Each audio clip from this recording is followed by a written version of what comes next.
ओम वंदे मातरम। मित्रों, जैसे जैसे इंडिया आगे बढ़ता जा रहा है वैसे वैसे भारत पिछड़ता जा रहा है। इंडिया ने ये होड़ लगा रखी है कि कितनी विदेशी परंपराओं को अपना के अपने आप को और भौतिकवाद की तरफ आगे बढ़ा ले, लेकिन भारत वहीं, क्योंकि भारत की कोई सुनने वाला नहीं है। भारत अपनी परंपराओं को मानता है, भारत अपनी कुछ ऐसी रिवाजों को मानता है, कुछ ऐसी रीतियों को मानता है जो उसके वेदों में वर्णित है, लेकिन आज हम वेद को जानना भी नहीं चाहते।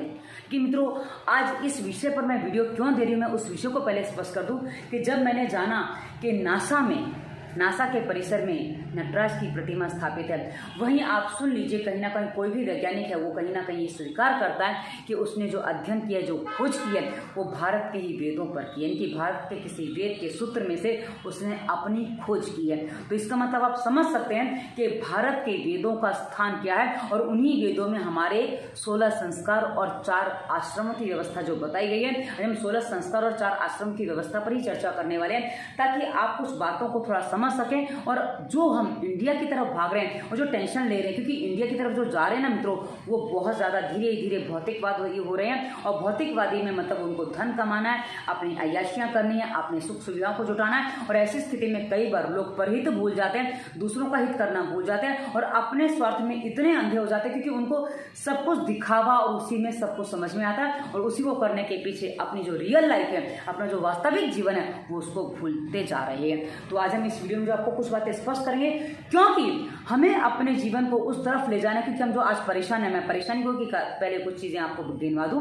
जैसे बच्चे पढ़ाई नहीं करते, बच्चों का पढ़ाई में मन नहीं लगता, बच्चे उद्दंड हो गए हैं, और बच्चे हमारी सुनते नहीं, वहीं बड़े रोगी होते जा रहे हैं, बड़ों के तनाव बढ़ते जा रहे हैं, चिंताएं बढ़ती जा रही हैं, और कितना भी कमा लो घर में पूरा नहीं पड़ता है।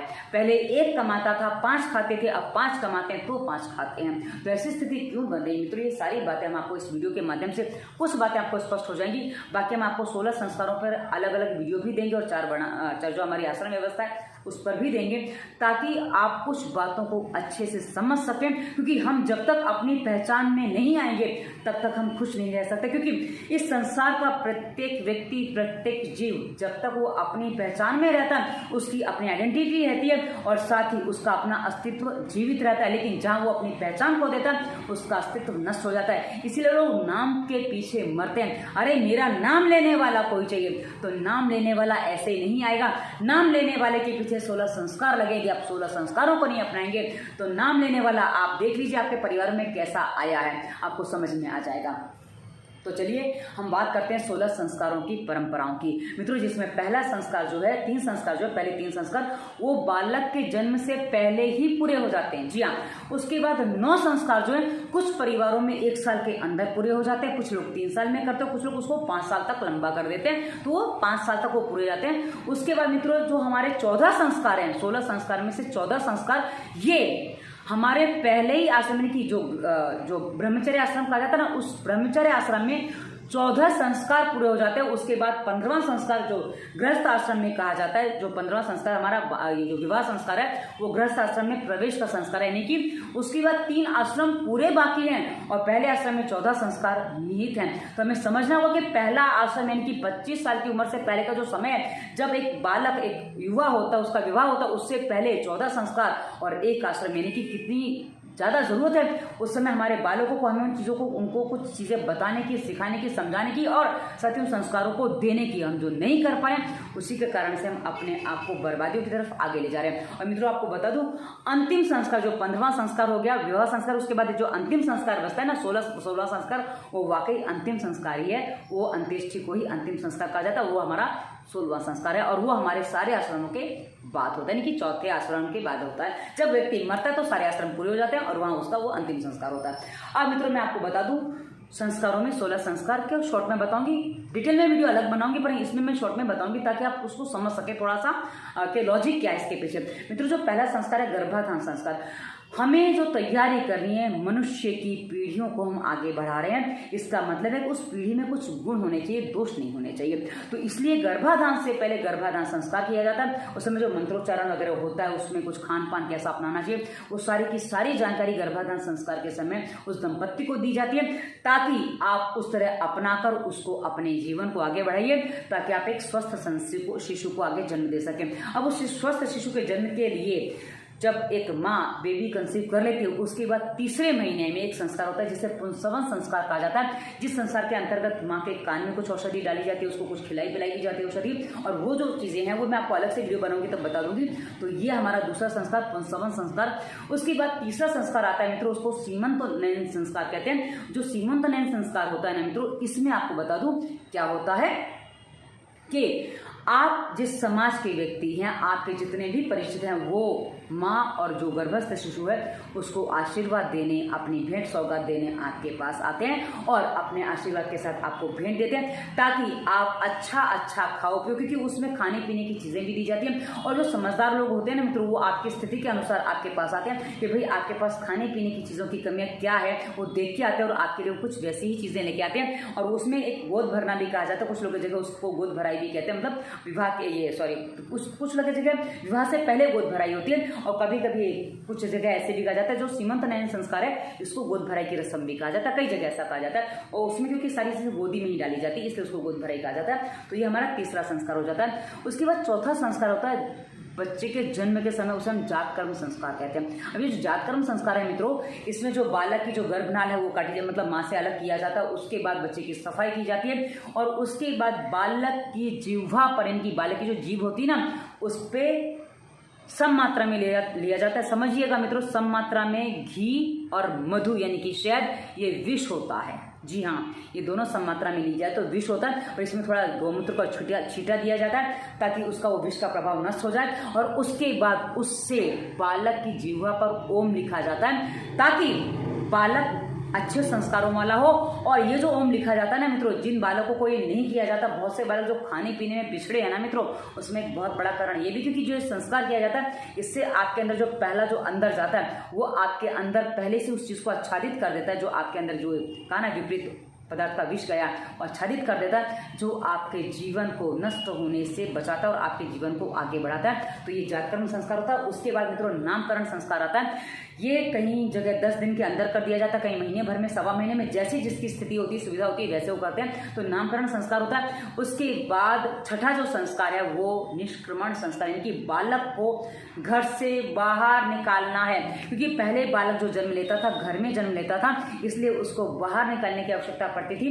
तो उसके बाद जो का छठा संस्कार है निष्क्रमण संस्कार, कि उसको पहले जहाँ आपके कोई कुल देवी हैं, कुल देवता है, या किसी मंदिर में जहाँ आपके पूज्य स्थान है, या जो आपके घर के बड़े बुजुर्ग हैं, कहीं जो नहीं आ पा रहे, उनके पास बालक को पहले ले जाया जाता था ताकि उनका आशीर्वाद भी बालक को प्राप्त हो।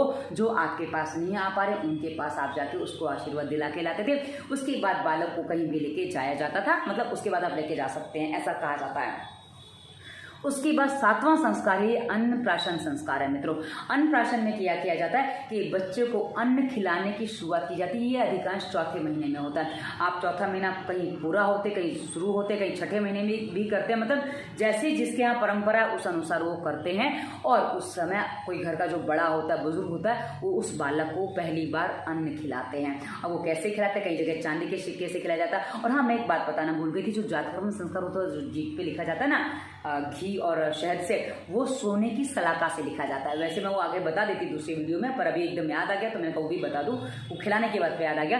तो जो आप अन्नप्राशन संस्कार करते हैं उसमें भी सोने का सिक्का या चांदी का सिक्का, जो आपकी सामर्थ्य हो उसका प्रयोग किया जाता है। और नहीं है तो कुछ जैसे खिलाना है वैसे खिला दो, हाथ से भी खिला दो, तो आपकी स्थिति पर डिपेंड करता है। तो उस समय अन्नप्राशन संस्कार जिसमें अधिकांश खीर खिलाई जाती है, ये हमारे यहाँ की परंपरा है। उसके बाद मित्रों जो आठवां संस्कार है वो चूड़ाकर्म संस्कार कहा जाता है। चूड़ाकर्म यानी कि बच्चे का मुंडन करवाना। बच्चे के पहले जो पेट के बाल होते हैं उसको निकालना, उसको चूड़ाकर्म यानी कि मुंडन संस्कार कहा जाता है। अब ये संस्कार जो कई जगह 1 साल के भीतर हो जाता है, किसी के यहाँ 13वें महीने में होता है, किसी के यहाँ 3रे साल में। अब जैसी आपकी परंपरा है, जैसे आप निभाते हैं उस अनुसार आप ये करते हैं। और मित्रों चूड़ाकर्म के साथ ही कभी कभी कर्णवेद यानी कि बच्चों का कान छेदना भी कर दिया जाता है, लड़कों का भी कान छेदा जाता है, तो उसी समय उसका कर्णवेद संस्कार भी कर दिया जाता है। दोनों साथ में भी होते, कहीं कहीं अलग भी होते हैं। तो अब ये जो 9 संस्कार है, कर्णवेद 9वां संस्कार हो जाता है मित्रों। आप गिनेंगे तो आपको पता चल जाएगा। तो जो 9वां संस्कार है, कहीं ये 1 साल में पूरे कर दिए जाते हैं, कहीं इन्हीं को पूरा करने में 5 साल, 3 साल, 5 साल भी लगाया जाता है। ये डिपेंड डिपेंड करता है कि आपके यहाँ परंपराएं कैसी चल रही हैं, तो ये उस पर है। अब मित्रों उसके आगे जो 10वां संस्कार है उसको विद्यारंभ संस्कार कहते हैं। ध्यान रखिए विद्यारंभ संस्कार है, वेदारंभ संस्कार नहीं है। तो विद्यारंभ संस्कार का मतलब क्या था, जो बालक है अभी धीरे धीरे जो बड़ा हो रहा है उसको धीरे धीरे कुछ ज्ञान देना, कुछ संस्कार सिखाने, कुछ बातें सिखाने की किससे कैसा व्यवहार करना चाहिए, ये बड़े हैं तो इनसे कैसा व्यवहार करना है, ये बच्चे हैं तो बच्चों से कैसा व्यवहार करना है, छोटे बड़ों से व्यवहार करना, उसको जो खान पान आदि जो सिखाया जाता है उसको यहाँ हम विद्यारंभ संस्कार के नाम से जानते हैं। ये हमारा 10वां संस्कार है। उसके बाद 11वां संस्कार है यज्ञोपवीत संस्कार, यानी कि यज्ञोपवीत जो जनेऊ पहनाते हैं ना वो यज्ञोपवीत संस्कार कहा जाता है, वो हमारा 11वां संस्कार है।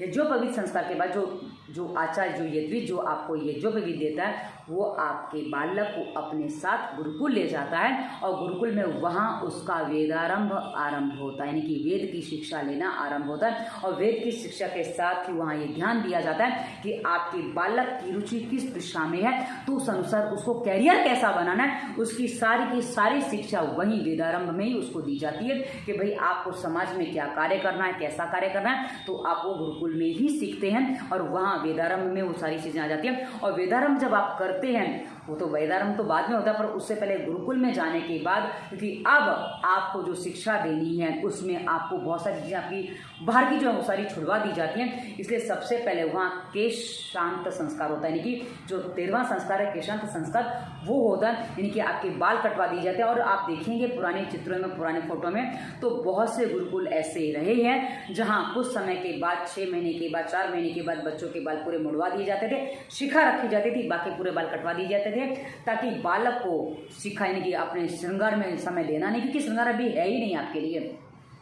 और शिक्षा प्राप्ति में मित्रों एक अहंकार बाधा ना बने, इसलिए हमारे यहाँ गुरुकुल में एक शिक्षा दी जाती थी, एक चीज करवाई जाती थी, भिक्षाम दे, यानी कि जो बालक है वो भिक्षा वृत्ति पर चलता था, गुरुकुल के लिए भिक्षा मांग के लाता था। क्योंकि भिक्षा मांगने से मित्रों, वैसे आजकल तो लोग ढीठ हो जाते हैं, जो बड़े होकर भिक्षा मांगते हैं ढीठ हो जाते हैं, कि जब बालक भिक्षा मांगता है ना मित्रों, तो वहाँ उसका अहंकार नष्ट हो जाता है। इसलिए किसी के सामने हाथ फैलाना वही होता है, इसीलिए बालक में अहंकार ना बचे, इसलिए उस समय भिक्षा वृत्ति पर गुरुकुल चलते थे और उसी अनुसार आगे काम होते थे। तो मित्रों ये वेदारंभ हो गया, केशांत हो गया। तो ये जो संस्कार है यहाँ आपने शिक्षा ग्रहण कर ली है। अब उसके बाद आपने अपनी संपूर्ण शिक्षा पूरी कर ली है, माता पिता को सूचना दी जाती है कि भाई आपका बालक बड़ा हो गया है, शिक्षा उसने प्राप्त कर ली है, अब आप इसको अपने घर वापस ले जा सकते हैं। तो अब संस्कार आता था समावर्तन, जो 14वां संस्कार है समावर्तन संस्कार। अब वहां से गुरुकुल से उसको वापस अपने घर में लाया जाता था और अब उसको अच्छे से नहला धुला के सुगंधित पदार्थों से उसको उपटन वगैरह लगा के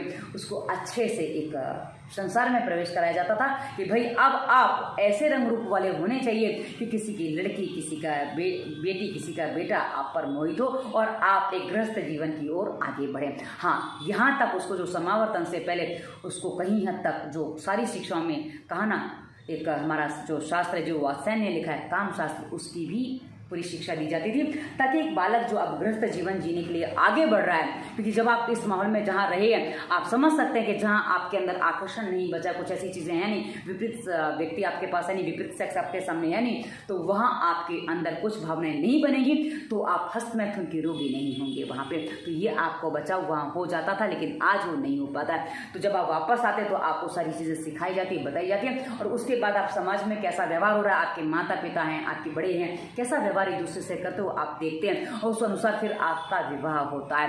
यानी कि विवाह, वहां से हम दूसरे आश्रम में प्रवेश करते हैं। पहला आश्रम अभी तक हमारा चल रहा था, समावर्तन जो संस्कार है वहां तक हमारा पहला आश्रम चल रहा था, जिसे हम ब्रह्मचर्य आश्रम कहते हैं। वहां तक एक शिशु से किशोर से युवा होता है और वहां तक वो ब्रह्मचर्य का पालन करता है।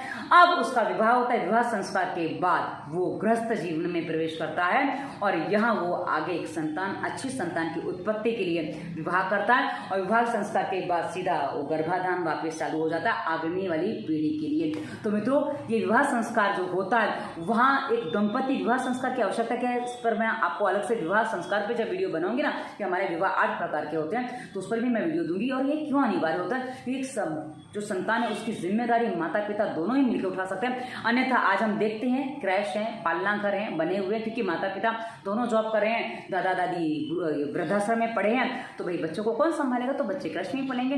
तो यहाँ जो गृहस्थ आश्रम है मित्रों, वहाँ ज्वाइंट फैमिली होती है और वहाँ ऐसी स्थिति में क्या होता है कि आपके बालक को संभालने वाले आपके माता पिता होते हैं और आपको बालकों को नहीं संभालना होता, क्योंकि हमने देखा है हमारे देश में कि कभी भी बच्चे माता पिता ने नहीं पाले।